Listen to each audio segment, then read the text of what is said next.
Good morning. We'll go ahead and get started then. Thank you. Good morning, everybody, and welcome to our 2020 State of the County webinar.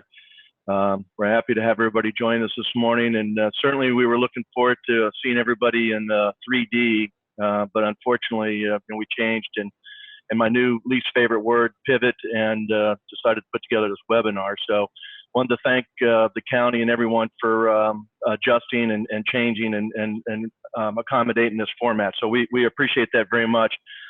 Since we're in a virtual format, everybody's probably gotten used to this. There's a question and answer box on the Zoom. So if you have questions for either Commissioner Adams or Jason, you can put those questions in and we'll get to them at the end. Before we get to the presentations, though, I wanted to thank two of our sponsors, Florida Power and Light and Schlitt Services. So thank you guys very much for your continued support and supporting our community. We appreciate the help there. Bart, I know you had a couple of comments you wanted to make on behalf of Florida Power and Light, so the floor is yours. Yes, and Dory, good morning, everyone. Dory, do you have the video by chance so you can share? Do. See if I can get it up and make it work, shall we? Okay. Let me get to screen sharing and it's a 1 minute. It's a 1 minute video. Yeah. That's it, exactly.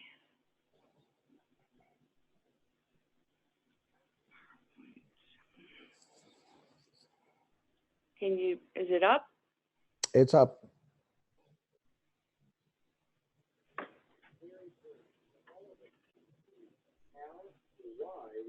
Power the way we do. You can explain to your friends and neighbors the process that we go through. When outages occur, we first repair our major infrastructure. Power plants, transmission lines, and substations are examples. We can generate and deliver electricity as quickly as possible. We then restore power to critical services customers depend on. Areas like police and fire stations, 911 centers, and hospitals. Then we focus on safely restoring service to the largest number of customers in the shortest amount of time until every single customer's power is back on. All right, it's short and sweet. Well, good morning, everybody. My name is Bart Getchins, External Affairs Manager at Florida Power and Light, and I cover Brevard and Indian River counties. And I wanted to share with you a little bit about preparing for the hurricane during a pandemic, because we're getting a double blow during a pandemic, trying to restore power if a hurricane hits us. And if there's one takeaway I can share with you today, that's prepare. You see a nice scenic background. I hope the oceans stay that way. But let's face it, we already see, I believe it's a tropical storm Faye, and I recall that a few years ago when it hit Brevard and Indian River counties. In the rain, it never seemed to stop. Now we have one heading towards New York City, even today as we speak. I wanted to share with you, I know you guys probably didn't get to see the whole video there, but how we restore power and what our priorities are after a storm. The first question I usually get is, of course, when? When is my power going to be restored? But the second question I always get is where? Where are you guys? And just to explain, you may not see a truck driving through your neighborhood, but we know what the situation is. We know you're out of power because of our smart grid. And when we drive through the communities, I may be driving in my private vehicle. So you may not see FPL on the side of my car because, quite frankly, some of you are going to come out and tell me that, hey, it's just a tree in my backyard. If you get this taken care of, I'm in power. Some of you may jump on my car and say you're not leaving until you get my power back on, and you know who you are. And then the other question I always get is, why does my neighbor have electricity and I don't? Is it that you like my neighbor more than me? Is he well connected? And that's not the case. And as you may have seen in the video, we look at transmission is kind of like what runs up and down I-95. All right, it's a high voltage power. And then it comes down and it's dropped down by feeders. Feeders are what run down, let's say, a US1. And then laterals are what runs through your backyard and maybe your subdivision or your neighborhood. So the priorities are, you got to get the transmission up, you got to get the feeders up, you got to get the laterals up in that order. Then we go down to single, no current cases like that. So you may very well be served by a lateral and across the street, they were on a feeder. So sometimes Mother Nature, it's just a luck. Just to give you a little bit of background, we've been working on what we're going to do with the virus. We've been working with the EOCs. Even what do we do? What do our executives do? We've got to keep our executives separated because in the past, they've always been in the war room together so they can communicate, but we've got to keep them separated. Next page, please. You can go to the next page after that. I'm not sure what that page is.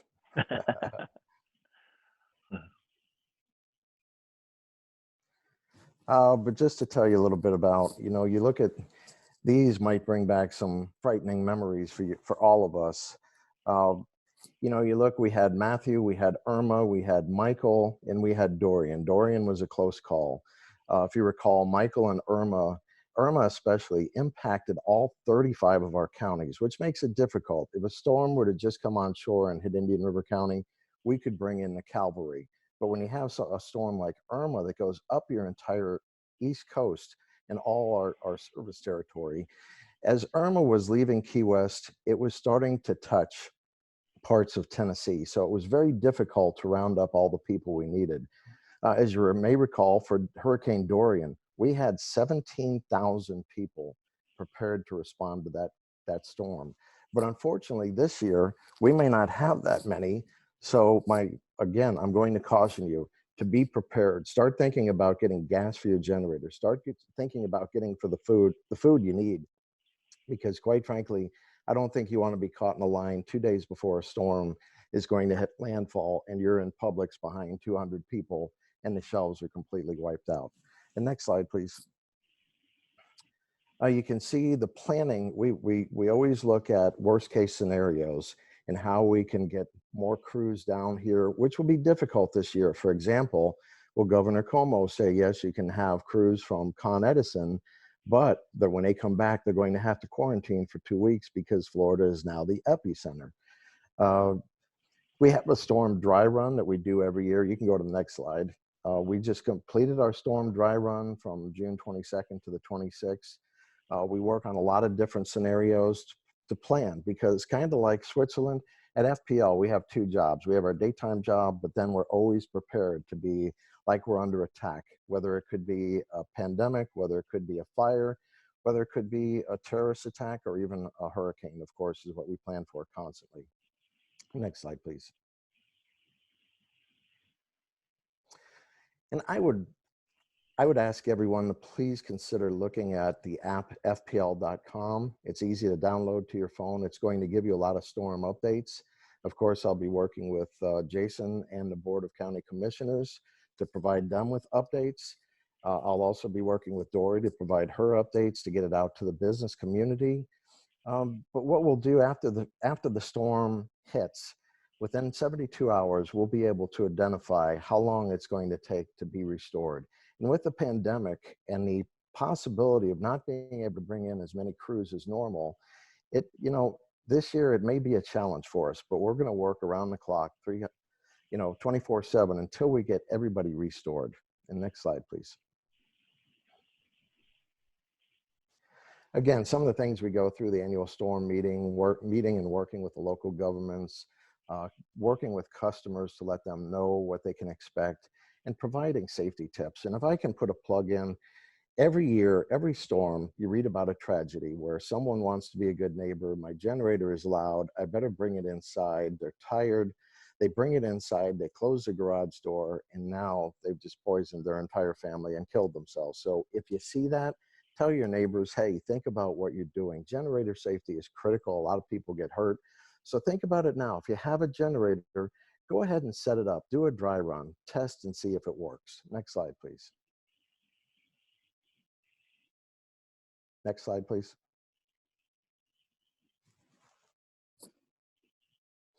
Okay, since 2006, we've invested $5 billion in the grid to make it stronger and more resilient. And that includes the hardening. You see a lot of the poles have been replaced with concrete.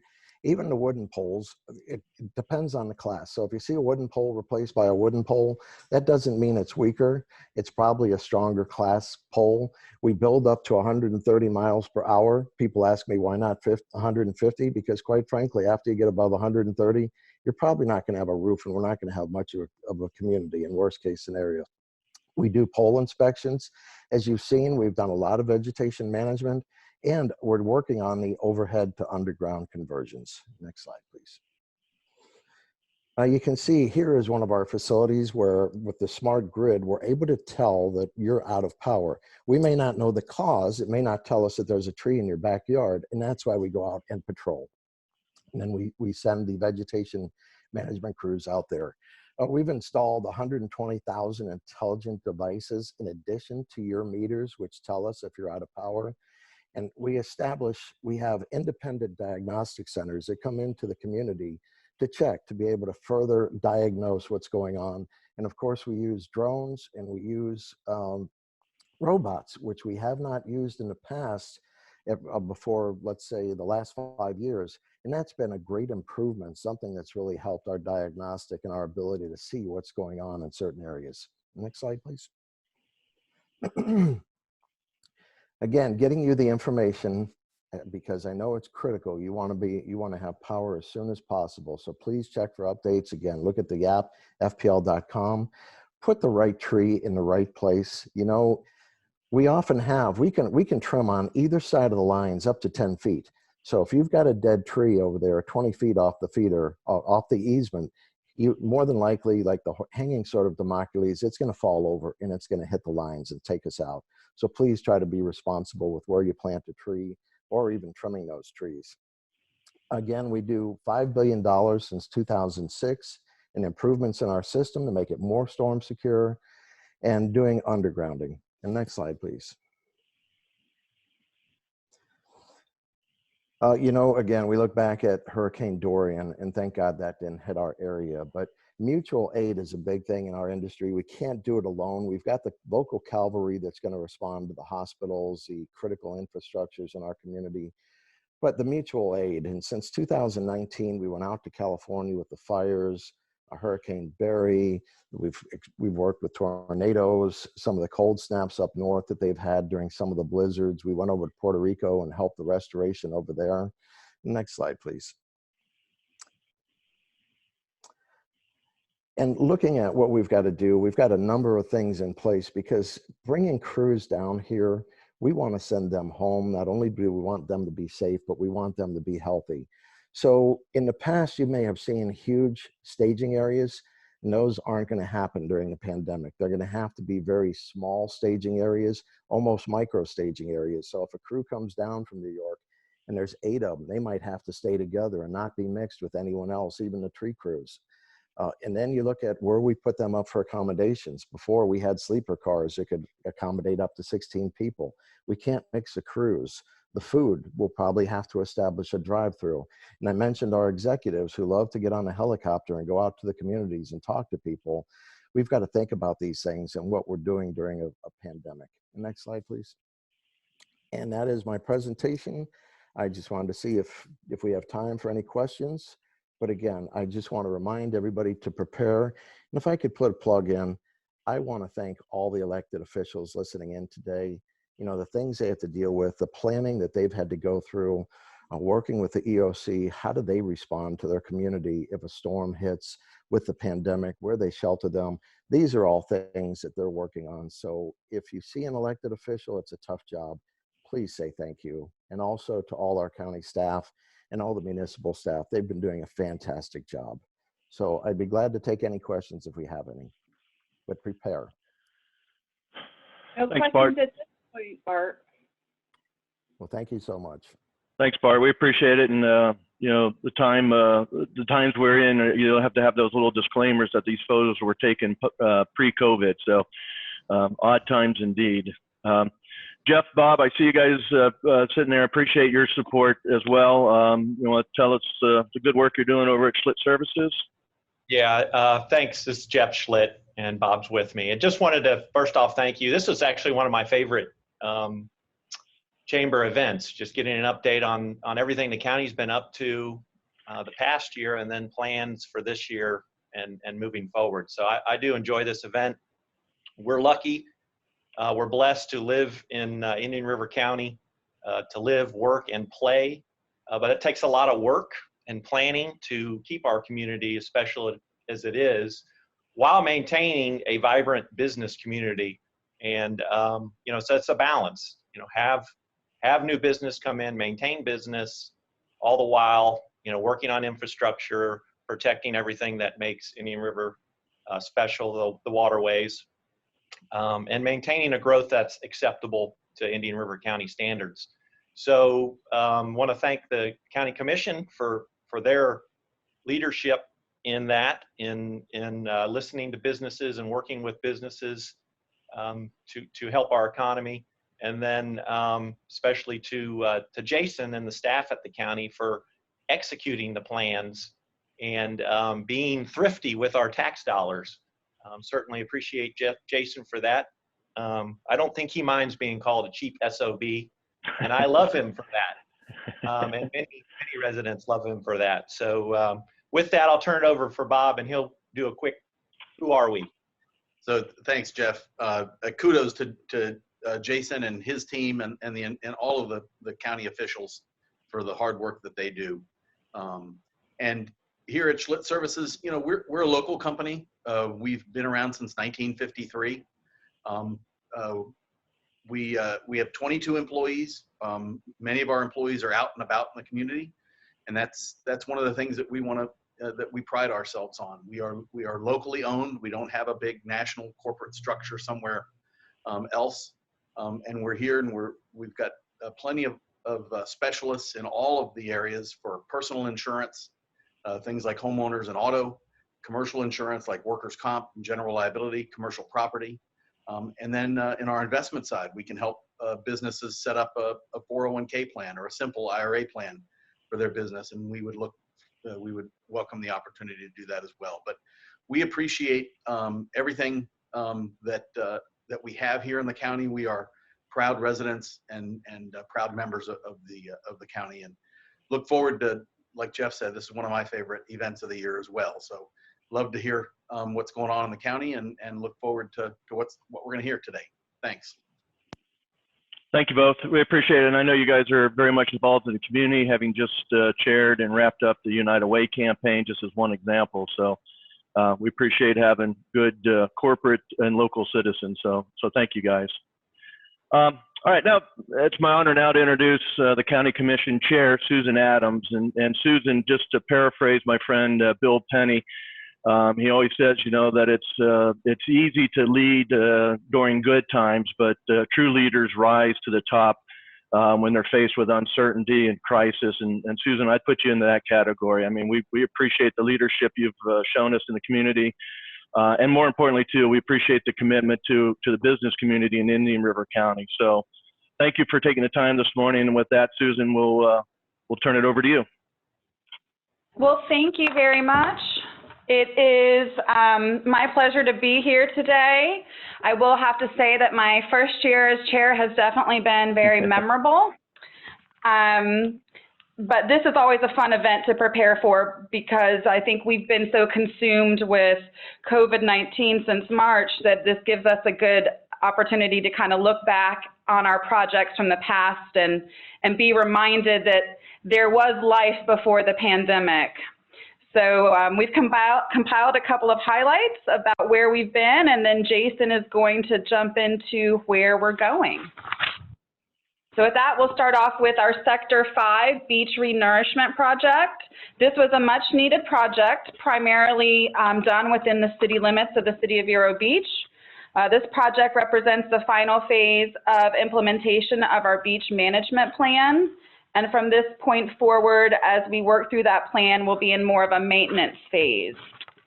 As you can see, the dune drop-off has been replenished, and much sand has been added. This not only makes for a more attractive, user-friendly beach, but it also provides healthy dunes, which help increase our protection and security against future storms and storm surges. So it's very much needed, and it's looking very good.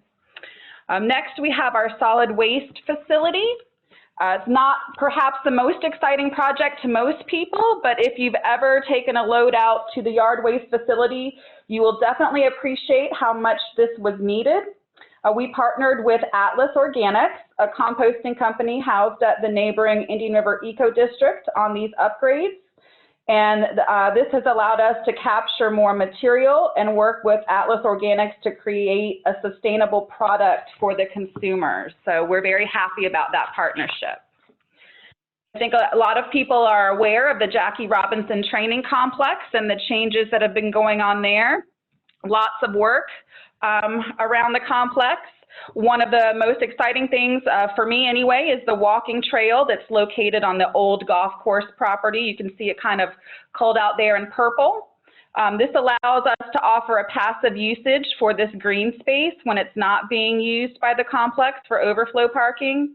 The preliminary design is in progress, and we expect this will be a much used amenity once it's finished later this year.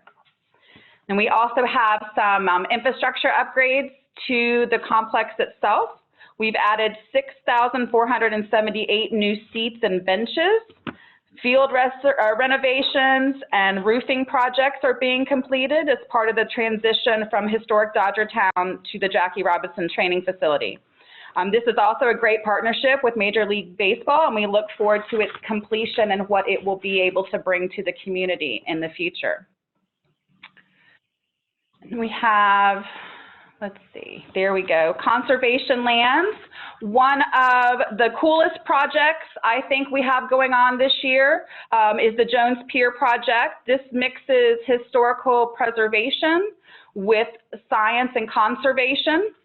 As part of this project, we have the main house is being elevated and repurposed into a museum and nature center.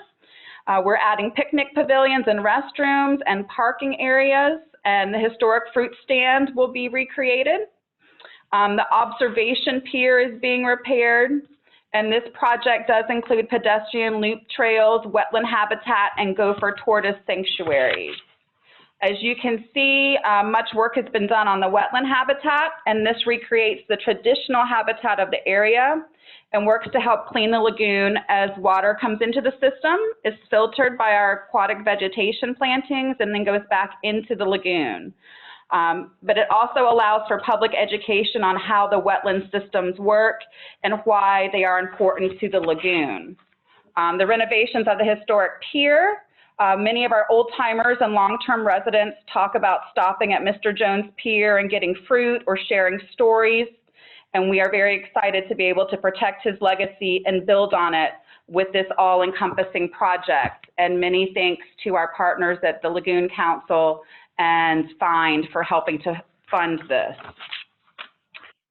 All right, the next slide is honestly my favorite part of 2019-2020. I think most of staff is probably tired of me being so extremely excited about goats. But I have to say, it speaks to the country girl in me. I know I'm in the right place when we subcontract some of our work to farm animals. So, but seriously, they have been a very useful tool in exotic plant management. They allow us to back away from herbicides and glyphosates and some of those chemicals that our residents are very concerned about. And quite honestly, they're just super cute to boot. And you know, you can't have anything better than that in Indian River County. Next, we have also started this year is the year of the census. I thank the Chamber for their help in that, as well as our other community partners. But as many people know, the census provides us with a lot of data, and it also allows for allocation of funding, both federally and state. So we just would like to encourage everybody to fill that out. And as of today, we are doing very well on our census numbers. We're tracking right where we need to be as far as getting those filled out. So we're hopeful that will end up well. Moving on to legislative issues, we have had a very successful and a very busy legislative session this year. We were very successful in getting our biosolids moratorium included in Senator Mayfield's water bill, clean water bill. So we're allowed to continue that moratorium, which helps protect the Blue Cypress Lake watershed from pollution. That Clean Waterways Act also helps with funding for projects impacting the Indian River Lagoon. So we're very thankful for her for pushing that forward and can't wait to see where that goes.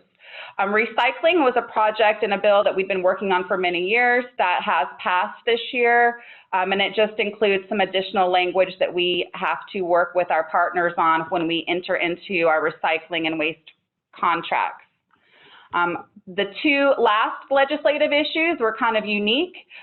In South County, we had a property that was half in Indian River County and half in St. Lucie County. So we did a little swap and brought that property all the way within Indian River County, and there was a little development across the street that had the same problem.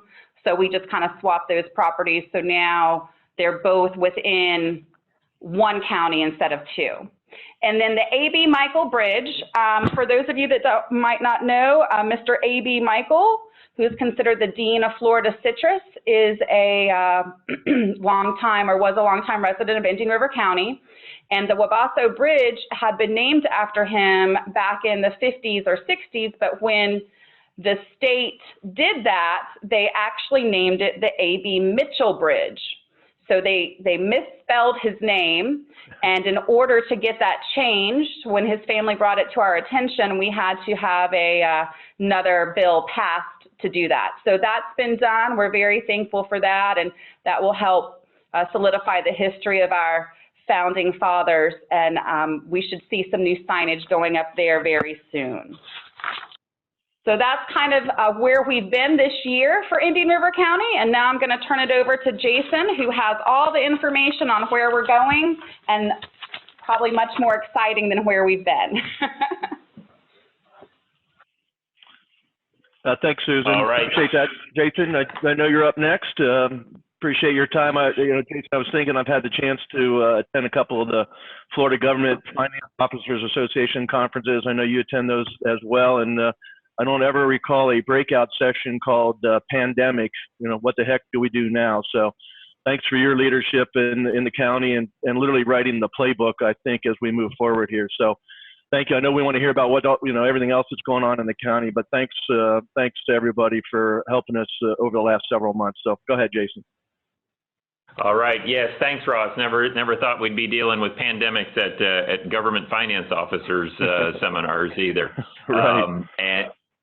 And thank you, and thanks to everyone, and also thanks to the leadership of the county, at the county commissioners, and to Commissioner Adams. Now, I don't want to, she may have set me up to disappoint everyone, because she says I'm going to have the exciting part, where she got to do the pre-COVID part. Now I'm stuck with the post-COVID piece, but I'm glad to talk a little bit about where we're going. One of the things that, as you will know, if you've been to previous State of the Counties before, we always do this when we are releasing the budget for next year, and we have released that this morning, and kind of you've heard it here first. Before, actually, I got a text from one of the members of the press wanting me to call her so that she could ask me a question about the budget, and she's going to have to wait because the chamber folks and everybody in attendance here gets to hear it first. So just to go over some of the highlights, and we'll talk numbers here a little bit, but then we'll also talk about some bigger picture things. And I'll say that again, budgeting during a pandemic is definitely a very interesting process. But what I'll say we had as our guiding light for this budget is basically, we're kind of in a bit of a hunker down strategy here, because our main goal is right now is to do no harm on the economy. So we want to make sure we're presenting a responsible budget, mindful of the other challenges that a lot of our taxpayers, our residents, our businesses may be facing as everyone tries to navigate this coronavirus. We know that we don't need to add to those problems. So we're trying to basically prepare a conservative budget, but a budget that lives within our means and will result in a little bit of a tax decrease for county residents. So the budget for next year is about $393 million. That's down from $430 million for the current year.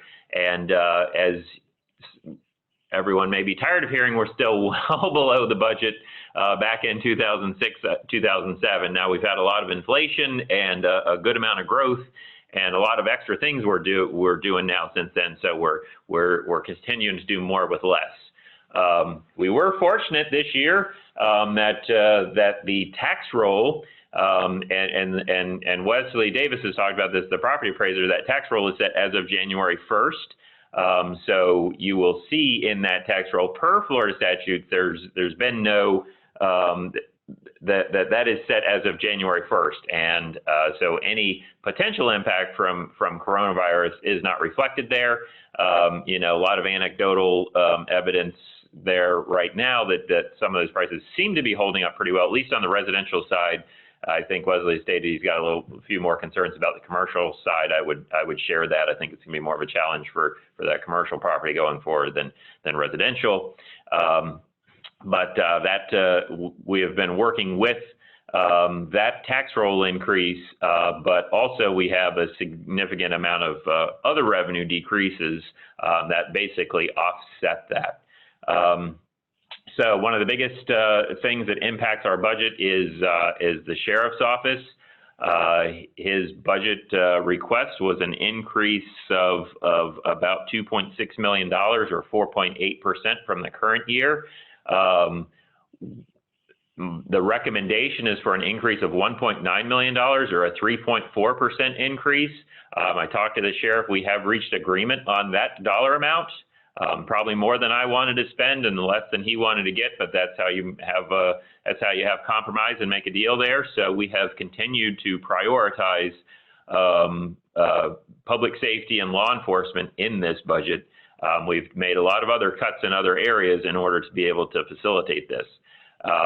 We'll add here that we've got the elimination of the land acquisition bonds. If you'll recall, back in 2004, the voters approved a $50 million bond issue that has been supported by a tax levy, and it's a little over $250,000 this year. That is going away because we paid those bonds down early this year. And that's one of the things that we've been doing. You know, I've got the comparison there back to 2007. As you'll recall, we've made some significant cuts to the budget during the last economic downturn. The economy had started to recover slowly. We had been having a few good years the last few years. We have taken that time, even during the downturn, but as times have gotten better, we have paid down debts significantly. 10 years ago, we had over $100 million in outstanding debt at the county. Now, at the end of this year, with the payoff of those land acquisition bonds, we will be down to $6 million in debt outstanding in total, which is really a significant decrease, over $100 million down to $6 million. And what that does is it takes the burden off the taxpayer to pay that debt going forward. And it also puts us in a good stance to face whatever comes financially from coronavirus. So we've got that decrease in the land acquisition bond. It's going away, $250,000 down. I'll also say we have a slight decrease in our emergency services district millage, and that serves basically the entire county fire rescue services, everyone with the exception of the town of Indian River Shores. So everybody pays that except those 4,000 residents in Indian River Shores. So that is going down slightly as well. All of the other millages are staying the same, and we'll get to the overall picture there, but everybody's going to have a decrease in their county tax rate, which we're very happy about. Okay, I thought I was able to go to the next slide. Oh, here we go. Maybe. Okay, whoops. Uh-oh, now I'm in trouble. There we go. Okay, so too far back. Okay, I don't know if Dory can control that slide. There we go. Okay, so as what the tax roll give us, our sales tax and our tourist tax and our gas tax take it away. So the increase in property taxes for the county is about $5.5 million in this proposed budget. And funny enough, our decrease in those sales taxes and tourist tax and gas tax and some of those other revenues is $5.5 million. So we're basically flat. I will say one of the things that we have continued to do is catch up on that deferred maintenance and renewal and replacement and capital projects. There's $8.7 million in next year's budget for that. I'll talk a little bit more about some of these capital projects going forward. Another thing that we've been struggling with is health insurance costs. As I believe everyone experiences, the cost of healthcare continues to rise. That's about a $1.1 million increase in costs. Now, if you'll indulge me, I'm going to have to nerd out a little bit here because there is something called OPEB, which is other post-employment benefits. And it's something that's very exciting to me. It's probably boring to most everybody, but that's basically the cost of retiree health care.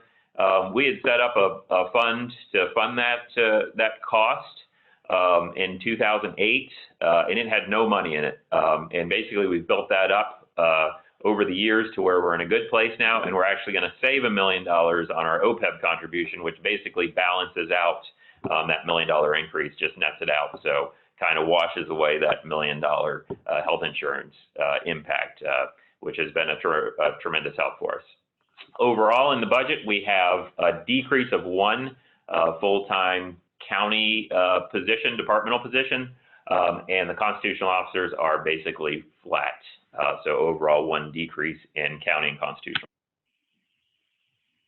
So here is, this chart shows our tax rates. So you can see the general fund millage, which is the third lowest out of 67 counties in the state of Florida, is holding steady.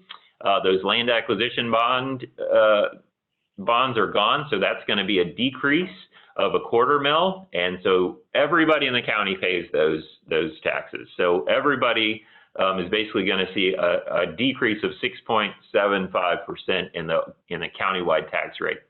MSTU fund, which is basically the city for you if you don't live in a city.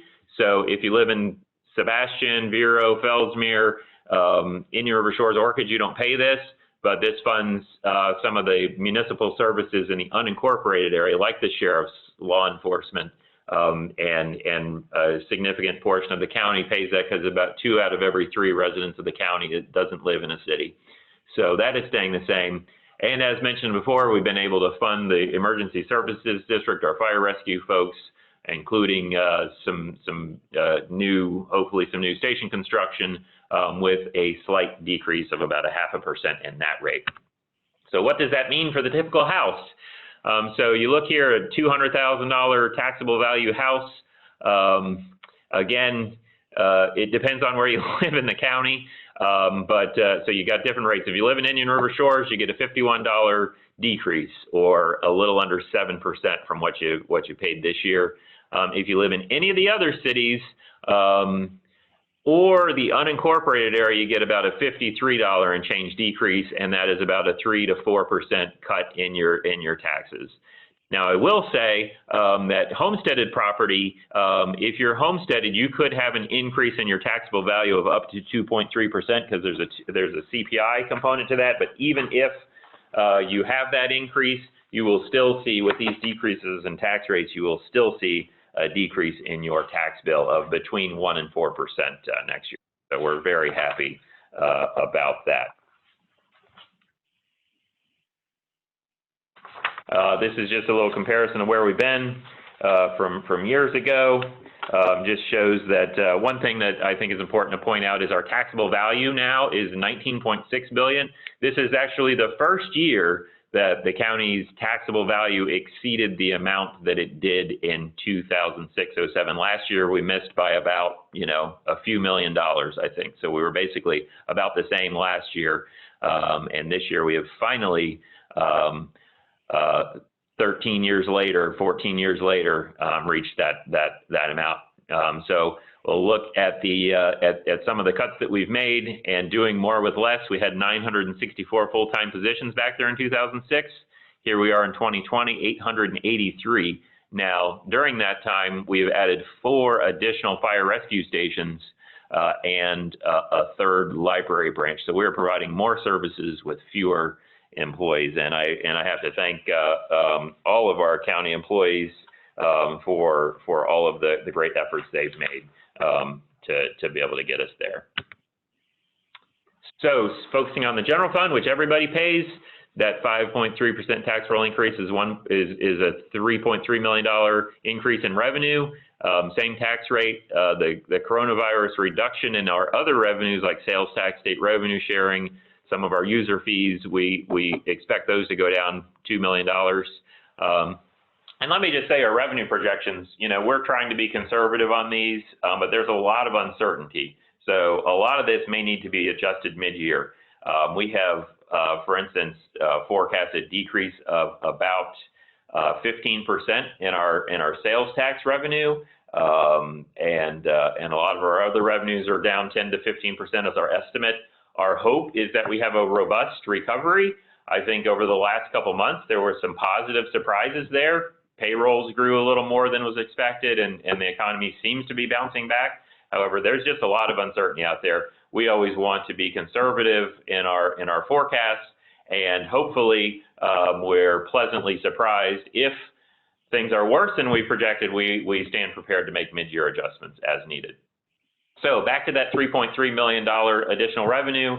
So we've lost $2 million in the other revenue, so we're at a net gain of $1.3 million. As I mentioned before, the sheriff's recommended budget is $1.9 million. The general fund bears about $1.5 million of that. So that alone is spending more than the additional revenue that we have to work with. But again, we have, as always, prioritized public safety, and based on our current status, I think we do want to make sure that we are adequately funding our law enforcement.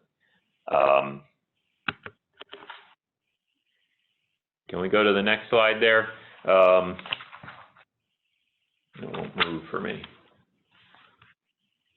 There we go. Okay, so general fund, again, health insurance going up $500,000 here. Those OPEB savings I talked about are going down $500,000. We do have the deferred maintenance and capital that we've been in a 5-year plan to make sure that we catch up, is about $300,000.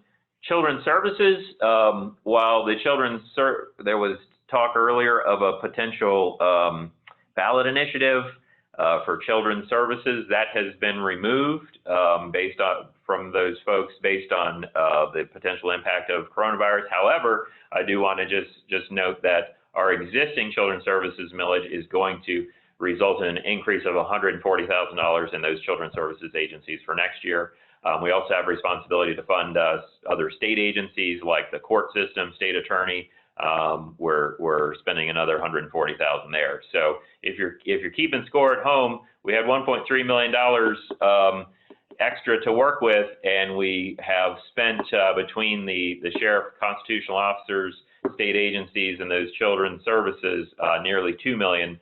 So that means that we have had to cut back on county departments and our expenditures. We've tightened our belts to make sure that we've achieved this balanced budget. Here's just the old pie chart that shows, again, how much of our budget for the general fund is within our control under those county departments, is about 20%. Now, MSTU fund, as I said before, this is for everyone, the 2/3 of our population who doesn't live in any city. Similar thing going on here. We've got no change in the millage rate. We fund a portion of law enforcement here.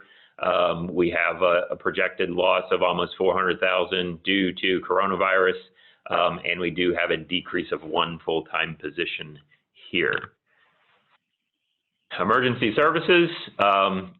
Here we have an increase in the tax roll that has helped out there, and we're able to basically balance this budget with a slight decrease in the millage. And fortunately here we don't have sales taxes that support the district, so we are able to have that slight decrease in the millage there and fund what we need to. So let's talk a little bit about projects, a little bit more exciting than just the numbers here. As Commissioner Adams talked about a bunch of the projects we have done in the last year, I want to talk about some of the projects that we are doing. And this is one thing that I want to point out is our plan is to keep our capital projects rolling kind of like a local stimulus program, like you hear of federal infrastructure projects, stimulus plans to stimulate the economy. What we're doing is, unfortunately, we don't have that printing press like the federal government does, that you can just crank out a few more bills and spend them. the good news is we have built up reserves over the years, and we are able to, even though some of the revenues that we use, like sales tax, impact fees that are decreasing, we've got some funds built up. So one of the projects is Moorhen Marsh, which is located along the North Relief Canal, which will have an aquatic plant system that basically takes some of the canal water, reroutes the canal water into this project. It's about a $7 or $8 million project, and we will run the water through there, and these aquatic plants uptake the nutrients, the nitrogen and the phosphorus, clean that water before sending it onto the lagoon. Have to thank our partners at the state for a legislative appropriation last year for this. Also, I believe we got some St. John's money for this project for several $1 million in help from St. John's State to get this project done. Like other projects we have done in the past, Egret Marsh, Spoonbill Marsh, Osprey Acres, and the Main Relief Canal project. This is another one of those projects that's going to help out with the lagoon health. Happy that this is our first project that's dedicated to the North Relief Canal, so we haven't hit that canal yet. So hopefully this will bear some fruit and some improved water quality in that portion of the lagoon in particular. That's just a little bit more about the design. Supposed to remove 7,600 pounds of nitrogen and 1,200 pounds of phosphorus. I don't know what that means, but it sounds like a lot. So hopefully and that will happen year after year is the good news there. Some transportation projects that we're continuing to move forward on. We've got the 43rd Avenue State Road 60 intersection and improvements. That's about a $15 million project. We've got 53rd Street widening, some 58th Avenue improvements, widening bike lanes and resurfacing there. That's going to be a huge improvement. We continue to acquire right-of-way for 66th Avenue and hope to be able to start moving on that sometime in 2021 with construction. We've just completed a signalized intersection at Grand Harbor and Indian River Boulevard. That's just completed. We also have awarded a bid for the 8th Street and Indian River Boulevard intersection, so we will be constructing that this next year. Both of those intersections have had safety issues identified, and we hope that will help there. Another big project, or two big projects actually, is beach renourishment projects. Commissioner Adams talked about Sector 5 and Vero that we completed last year. This year, we're hoping to construct a Sector 3, which is basically Wabasso Beach, Summer Place, Disney, Sea Oaks, that type of area, and then also Sector 7, which is South Beach, kind of the moorings area. And we're hoping to do, this will be the first time ever, 2 projects in 1 year. Those are about $17 million worth of beach project, and those projects keep our sand mines going and our dump truck drivers employed and are a good local stimulus. So we're hopeful that we're doing what we can to help out with keeping construction moving and keeping people in the county employed and working with funds that we have on hand. So that's one of the other benefits of building up our reserves over the downturn. I'm stuck here.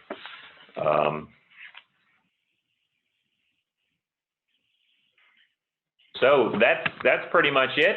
Here's just some pictures of 43rd and State Road 60, and I'll stop talking now and turn it back over to Ross, I guess, and see what's in those Q&A chat sections or whatever. Sounds good. No, appreciate that, Jason. Thank you. It's nice to hear county businesses moving forward, and also wanted to thank you and the commissioners for your flexibility and working with our businesses as everybody's reopening and getting the economy going back. I know you guys have been really flexible on permits and allowing businesses to conduct business differently than maybe they normally would. So thank you for that. Dory, any questions we want to go through? Yes, I did get a question. Someone is asking, what is the balance of the county's reserve funds? So we have reserve policies that require us to keep about 25% of our budget on hand. So that's about 3 months worth of reserves. And we are exceeding those amounts in all of our taxing funds. So that puts us in good shape.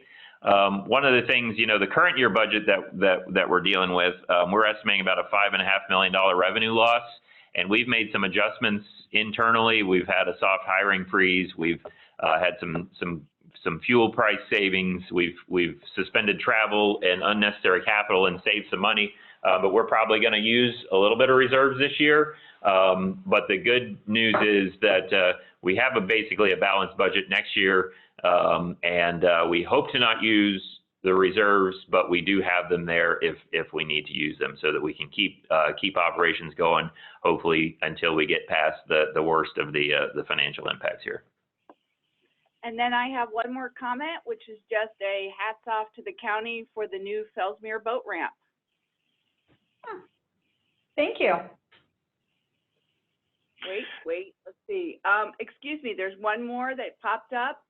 Someone is asking about the interchange at I-95 and Oslo Road, if there's a time period for that construction project yet. So they're going through design and right-of-way right now. So these DOT projects move kind of at a snail's pace. We're probably 5+ years out on construction. However, I will add that the county's worked with DOT to actually submit a grant to the federal government. I think it's a build program grant, and there has been precisely one project in the state of Florida that because the state has to bless that, and we are the only project in the state of Florida, and FDOT has submitted that project up to the federal government to move forward to bump that project up. So we are hopeful that build grant will move that project up to where it's not more than 5 years out, so that we can get that construction done sooner rather than later. We've had great help from our legislative delegation, our state legislators, our U.S. representatives, to help move that to the top of the list on the federal program. So hopefully, the good news is even if we don't get that, it's programmed into the state's work program to do that. But if we receive those federal dollars, we'll move that project up by a couple of years, is my understanding. And that appears to be all the questions we have right now. Okay, great. I wanted to take a minute too, if you guys don't mind, just to thank Dory and the chamber staff. And I hope everybody out there as chamber members has been able to take advantage of some of the resources and information that the chamber's been posting on our website on a regular basis over the last several months. We just, we're trying to look out for our members, trying to work for our members. And I think the information that's been posted on the chamber website has been very helpful and extremely timely. So thanks, Dory, and your staff for keeping everybody informed over the last several months. And we look forward to getting back to the new better as opposed to the new normal as we move forward. If there's not any other questions, thanks once again to Florida Power and Light and Schlitz Services for the support. Thank you guys for that. And if there's a way to do a virtual round of applause for Chairman Adams and Jason for your time, we appreciate that. So I'm sure there's a way for all that to work out. And I believe this presentation today was being recorded and will be put up on the Chamber's website as well. So if anybody wants to go back and look through the numbers and the information, it'll be there. I assume we can make the PowerPoint presentation available as well if need be. So on behalf of the Chamber, I appreciate everybody's time this morning. Again, thanks for everybody's input, and we look forward to it. Be safe out there and enjoy the weekend coming up. Thanks, everybody. All right, thank you. Thanks, everyone.